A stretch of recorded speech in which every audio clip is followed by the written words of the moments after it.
Okay, so chapter 8 is all about, well, the second half of the course is all about economics, so systems, quality of life, taxation, all that kind of stuff, which may bore you to death, because I don't know how many of you have a job.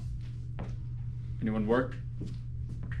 1, 2, okay, and kind of? What does kind of mean? I'm a volunteer for like a, but it's like pretty much a job.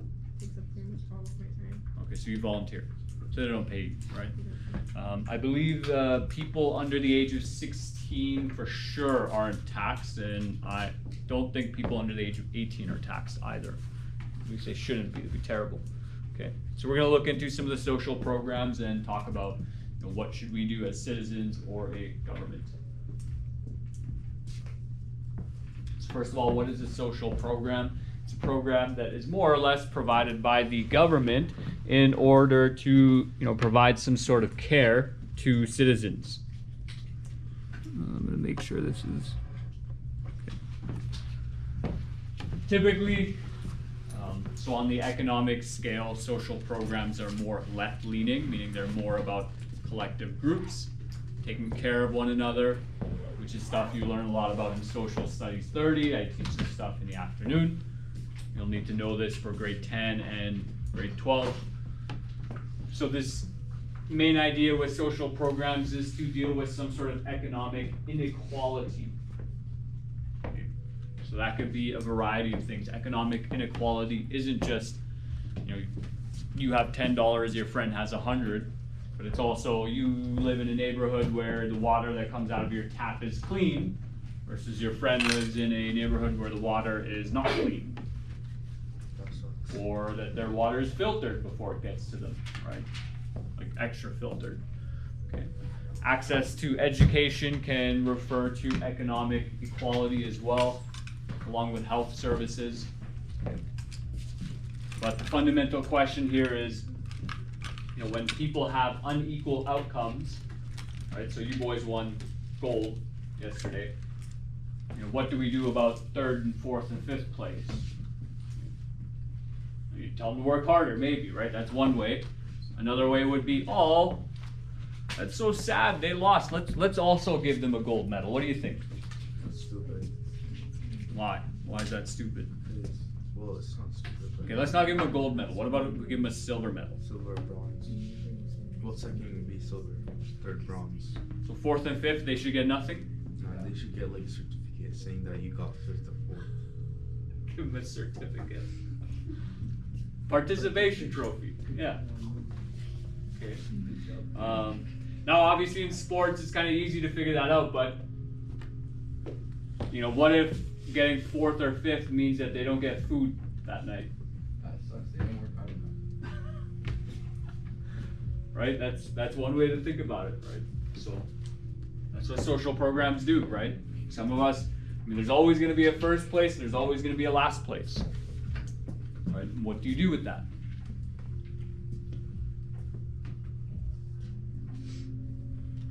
So some of the social services, you have health insurance, private health care, or I guess just looking into the health care.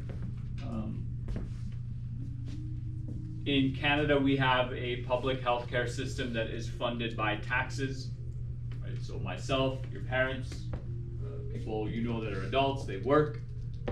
Some of my money gets taken by the federal government, some of my money gets taken by the provincial government, and for social programs, right? Social services, which is a good question, right? So I look at my paycheck and I have a pretty good understanding of what the government takes from me.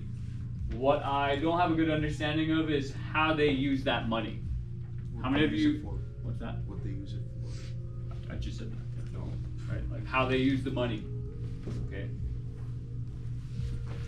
And even then, so let's say $1 goes to the healthcare system.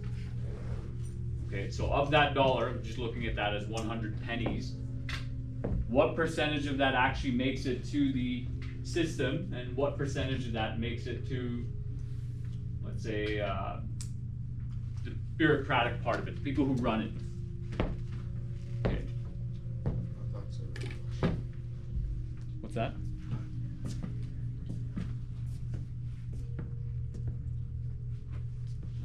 manufacturing plant.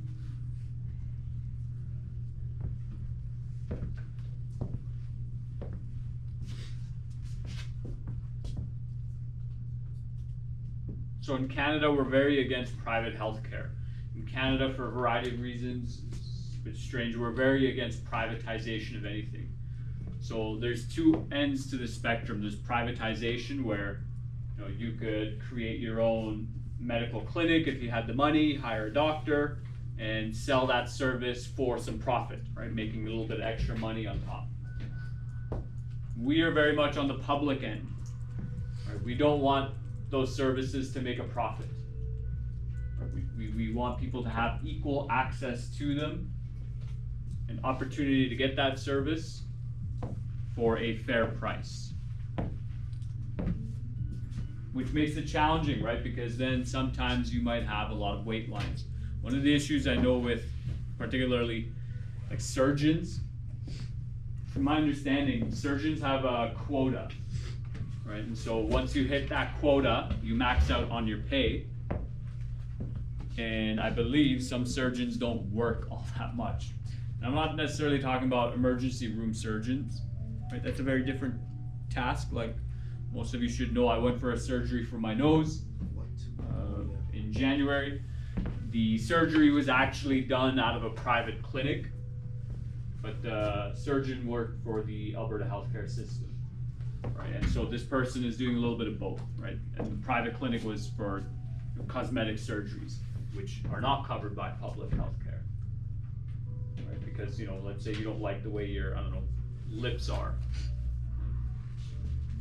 I shouldn't have to pay for that if you decide to get lip fillers or liposuction or whatever. Oh, there's another one.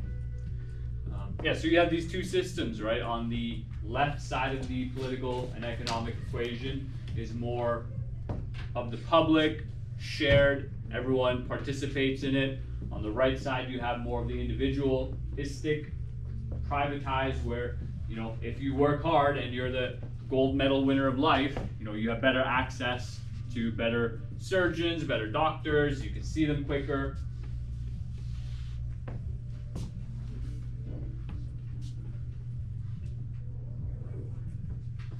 And that's challenging because the healthcare system deals with problems on the second end, on the back end, right? So how many of you exercise like 30 minutes every day?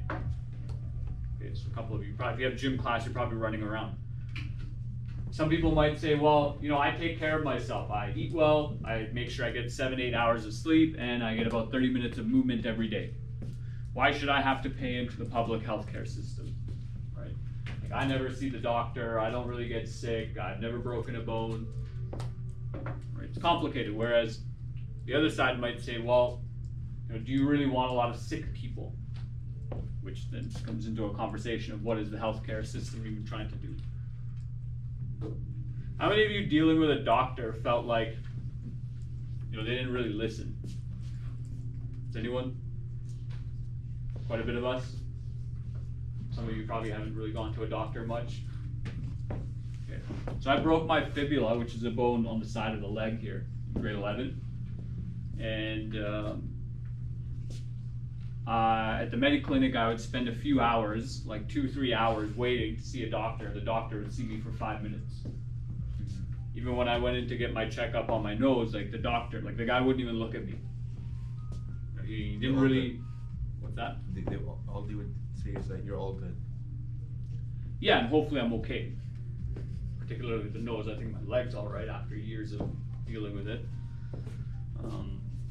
It's complicated. So a lot of people feel, particularly when they use the healthcare system here, that it's a revolving door, that the doctor's not actually sitting down with them and asking them about their health and well-being and really considering the options.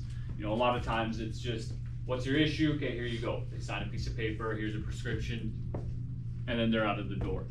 Right? So it really felt that way when I was dealing with the surgeon. And I didn't really get a moment to kind of relax, sit there and have a conversation with them and say like, hey, what about this, what about that? So I showed up like 15 minutes early for my appointment, and I waited for the doctor to see me. The doctor saw me, gave me my prescription, all before my actual time of the appointment. So I was maybe dealing with the doctor for 4 minutes. And so that's part of the challenges with the public and private healthcare system. You know, it also relates to competition. So in a public healthcare system, you're not really competing with anyone. So people might wonder, well, if you have no competition, you have no incentive to really provide a better service.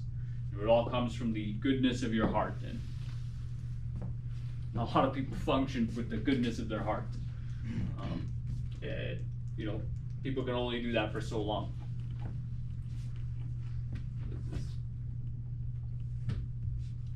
We'll just skip over, we chat about that as well.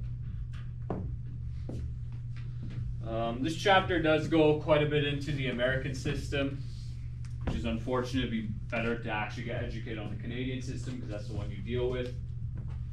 From my understanding, it's actually illegal and very complicated for people to get private services related to healthcare. So for myself, one of the things I'm always interested in is getting blood work done, which right now in the public process is quite complicated. You got to go see a doctor. As I mentioned, you know, the MediClinic stuff can take a while. To just get a form signed by a doctor that says, yes, this person can go get their blood work done.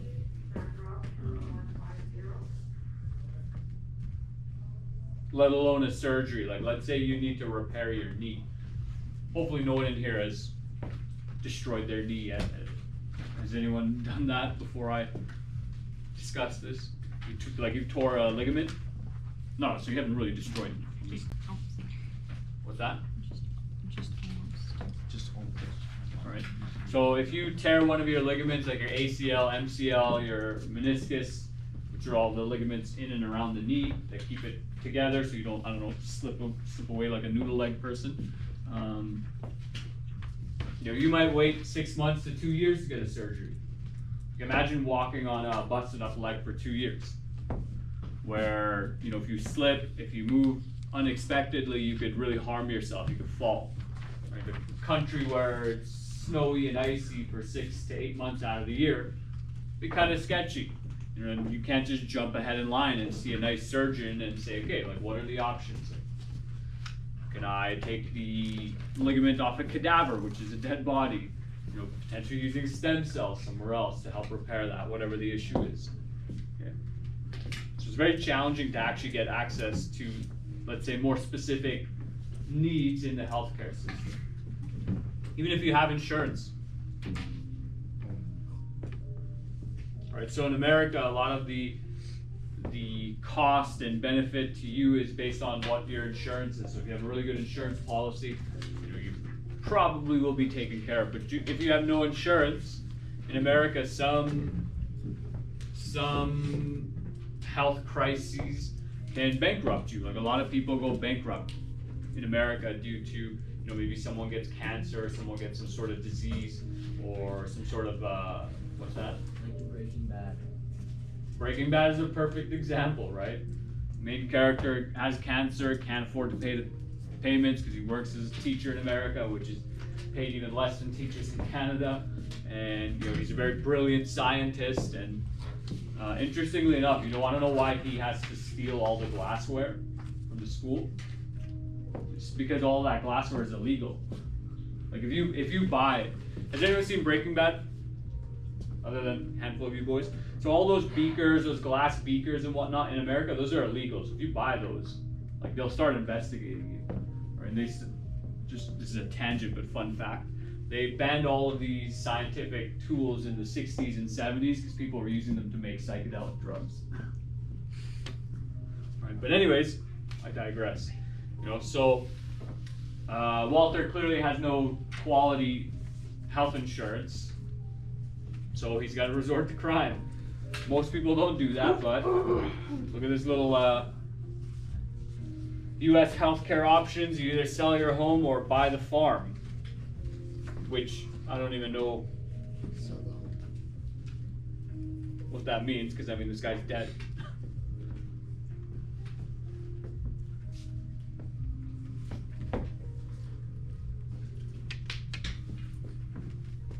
There's two different founding principles. Canada's is peace, order, and good government. Some people might argue there's no such thing as good government. America's founding principle is life, liberty, and the pursuit of happiness. Also, one thing I teach to my grade 12s, and I'll teach it to you as well.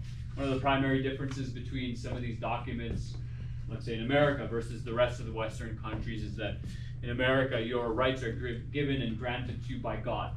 Right? They're inherent within you. You as a human being have them. No one can remove or give them to you. They're just given to you by God. Right? That's why they don't really have a lot of government-related slogans in their document. Right? Whereas in Canada, the Charter of Rights and Freedoms, as we discussed, those rights can be removed if the good government determines that they need to remove them. What's liberty? Liberty, it is derived from the word liber, which is free. So liberty is freedom. So you have life, freedom, and the pursuit of happiness.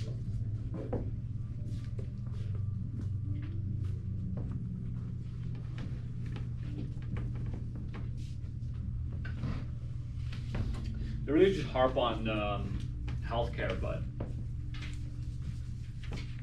you know, and I guess that's the primary service that most people require. Although, again, with these ideological systems and that stuff we look at in Social 30, you know, who's responsible for your health? Let's say, generally speaking, who's responsible for your health and well-being? You would say yourself. Okay. Does anyone think differently? If you get sick, who's to blame? Let's say you get a cold. You could blame yourself, yeah. There's always things that could be done. Your guardians?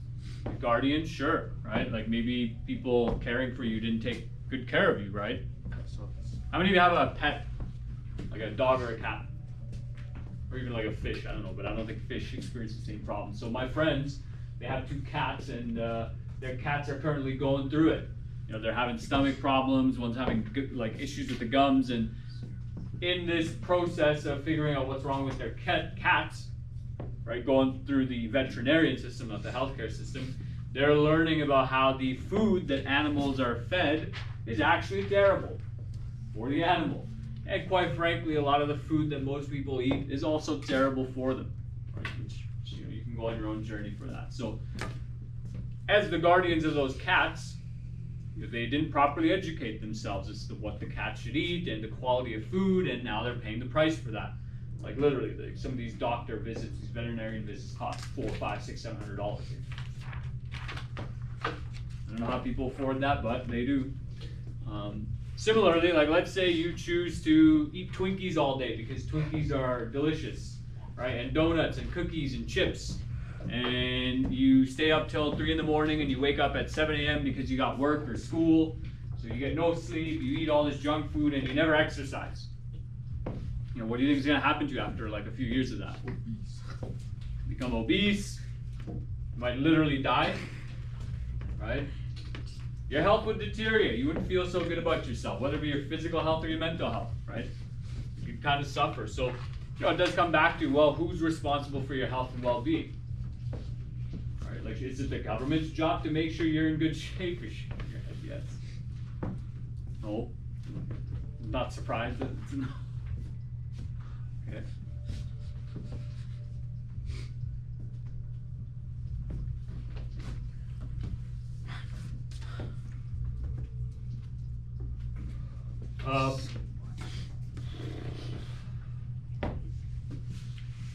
And again, just like the education system with the healthcare system, you know, it's like a blanket, right? They're trying to cover as many things as possible with no specificity, right? There's nothing too specific about that. So, like a week or 2 ago, I thought I was having an allergic reaction, potentially to eggs. If not dairy, I don't know exactly, but I had some like reddishness on both my arms. And I was asking my friend about that, she's going through this process of trying to figure out her own allergies. And she was telling me that, you know, the doctor is very reluctant to actually send her to a, what do they call it? So someone who's an expert on allergies. Allergist. An allergist. Have you gone to one? Yeah. Right. Was it complicated for you? No. So what was your process like? I get one every year. Because you have a history of allergies. Yeah. So when it started. Maybe it started when you were a baby. It did, yeah. Okay, so that might be a bit different because there is a certain amount of healthcare that's provided to infants and babies, right? Like you have to check up on them so they don't just die. That was terrible, right? Even like my nephew's having issues with his teeth and gums and he can't properly swallow food, so they actually like cut a hole into his stomach and like he gets fed through a tube. It's pretty rough, but imagine if you're an adult and you tell the doctor like, hey, you know, like I always have stomach pain. Something always hurts, and I'm not so sure about this thing. You know, as she was saying, and because my friends are Brazilian, like this might be a little bit more challenging for them. But she was saying that it's very hard for her to actually get the doctor to send her to an allergist to confirm what her specific food allergies are. Because right now she has no idea, right? So she's just done a reductionist diet, so all they really eat is like meat and rice and salt. Like essentially beef, rice, and salt, and salad, right? Which is actually really good for you. So again, what you get is a blanket system that is designed to help as many people as possible, but not necessarily specifically, right? Just like the education system, right? Because you're finding this boring right now. You definitely are. Look, you're like falling asleep, right? Not even the Hershey's could help you right now, right? Only one. Okay. But imagine if you had a personalized education system where you got to learn about the things that actually interested you. Would you feel more inclined to show up to school if you got to spend your time more the way you wanted to? But not just like sitting around on your phone, right? That's very boring. Okay, so the healthcare system, although it's very beneficial, right? Because, you know, has anyone else here broken a limb? Like broken a bone? You've broken a bone? You've broken a bone, right? 3 of us? Okay. It's pretty nice to like be able to go to a doctor and just get a cast put on and have a doctor look at your leg and make sure everything's okay. Because, you know, it would suck. What did you break?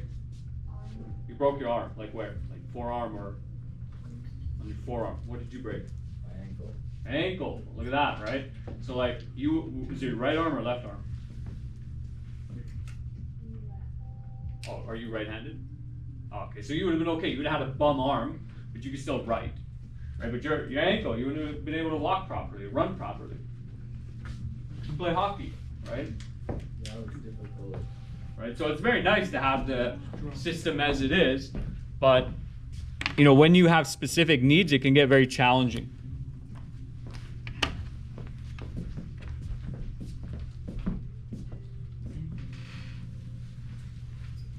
Now, obviously, we don't want this either, right? Like that's a toll gate for those of you who don't know. We also don't want it to be like, okay, if you're really wealthy and you're well off, then you can pay for quality treatment. Otherwise, you know, live with it. Figure out, like, go to YouTube, DIY at home cast. Make sure you're properly putting it on and hope for the best. Right? Like that would have sucked, right? Having to put a cast on your arm at home or your ankle, hoping that you got it right, and then, you know, if you get it wrong, then you're screwed. Now that doesn't mean that your doctor can't get it wrong either. Like I have a friend who he broke his leg. I don't know if he did this in Pakistan or in Canada, but he kind of walks a little funny. Like one of his feet, like one of his foot kind of sticks out. He's not straight, right? Like people naturally stand with both feet pointing forward. Like one of his, like he'll kind of walk like this, with one foot pointing out, right? I believe his understanding is that like whoever set the cast didn't set it properly. Which on that note, you know, when I got a cast on my left leg, the doctor had put my leg up and he kind of just told me to like put it up against this thing that was at the end of the table. Well, I didn't realize that I was essentially putting my foot onto something that was sticking out, and so the cast had like a big bump in it. And then when it's all solid, I remove it from the object. I'm like, oh man, I can like feel this thing. It's under my foot. Like, is that okay? And the doctor's like, yeah, you're good. No, actually, let's take this off. Let's redo it, and let's do it properly. You know, the doctor essentially would have just left, but I think my sister was like, no, like, redo this. So we cut it open and redid the cast, and this time I made sure not to rest my foot against something, so I didn't ruin the cast again. But, you know, it's not like doctors can't make a mistake, but at the same time, you don't necessarily want your healthcare system to be based solely off of how much money do you have. Because like, what if you don't have a lot of money and you get sick because, you know, tragedy can happen. Sometimes people just get sick, right? You get into a car crash or something terrible happens.